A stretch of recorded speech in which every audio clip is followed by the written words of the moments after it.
Share ko na din sa inyo to mga boss. Bumili ako ng cover para sa minivan. Bitin pa din, hindi pa rin kasya. Tingnan nyo eh.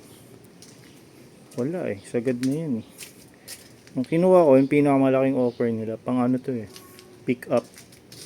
Yan na yung pinakamalaki, 590 cm ata, by 190. Sa harap, okay. Ayan, natatakpan yung gulong. So kahit umulan, hindi mababasa doon, nabitin. Kunti na lang, sayang. Hindi ko na ma-adjust eh. So baka pwede pa hilahin to. Gusto ko kasi yung covered lahat. Ito, hindi kayo. Maganda rin yung quality niya eh. Mura pa, 655 lang. Lagay ko siguro yung link sa video description kung type niya. May zipper pa to. Para kung bubuksan mo, dito mo na lang titirahin. Pasok siya sa side mirror eh. Saka sa front tire. Dito nabitin. Wala na, hindi ko na mabababa eh. Wala na. Ayun na yun oh. Yun na yung cut niya. Bitin lang talaga yung gupit. Hindi ano. Hindi siya tama kasi pang SUV nga ito na pick up. Yun na nga yung pinili ko para covered. Wala. Hindi pa rin. Eh kung hilahin ko kaya ito rin. Paano? Hindi rin. Wala to. Pag nila ko, try ko ilahin. Pero pwede to sa tag-ulan. Natin. Hoop. Umaba ng konti. Lahin pa natin. Wala. Ito talaga hindi. Hindi ito. Kaliwa. Ito yung gulong. Tumaas naman dito. Yung nila ko. Diba? So, balik na lang natin. Okay, may takip dito. Sayang, konti na lang. Duktungan ko na lang kaya, no?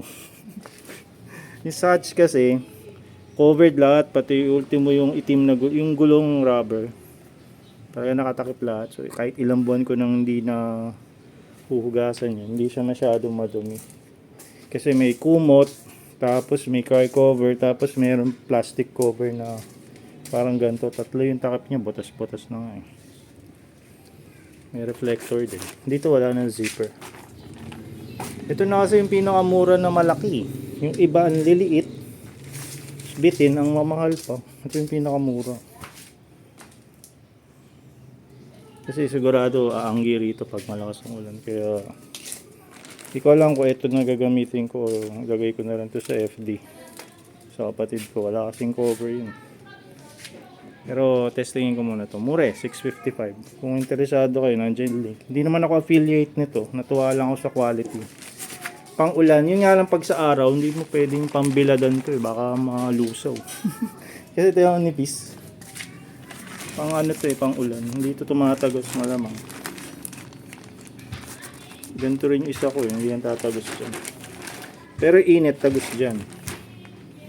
O siya, yun lang. Shinare ko lang sa inyo para may idea kayo kung naghahanap kayo. Pero again, hindi yan totally kasya. Sa harap pwede. Okay sa harap po. Sa likod kulang. Wala na, banat na, unat na yung taas. Unat na eh. Grabe, gabi na. Yan lang. Pinakita ko lang sa inyo. Okay sa ano eh. Nabitin pa dun.